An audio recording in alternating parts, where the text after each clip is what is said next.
За ингэж болохгүй. Наранбаатар дарга та зүгээр нэг ажлын хэсэг байгуулъя гэсний төлөө ийм хандлагаар хандж болохгүй шүү дээ. Нэр нэг нөгөө ихэд одоо сая Батцуур гишүүн бас үнэл ярьж штэ. Алтан уяг дарагчсан үнэл ярьж штэ.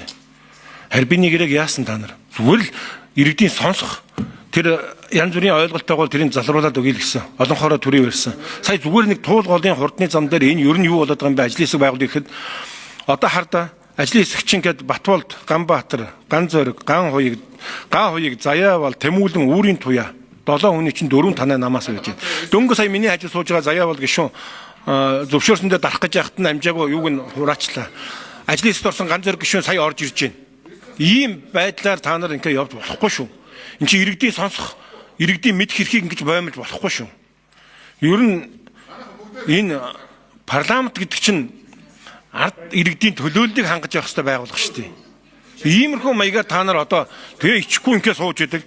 Зүгээр дахиж санал хураалгыг дээрэс нь эрцээ ахиж бүрдүүлээ. Дээрэс нь чинь хардаа ажлын хэсэгт орох 7 хүнээс чинь 4 танаа намаас байж байна. Ахаад тэр дотор чинь ахаа 2 сая Ганзойрог гишүүн сая орж ирж байна. Тэгээ ийм байдлаар одоо ингээд явах юм бол төсвийн байнгын хороо цаашдаа хуралдаж чадахгүй шүү.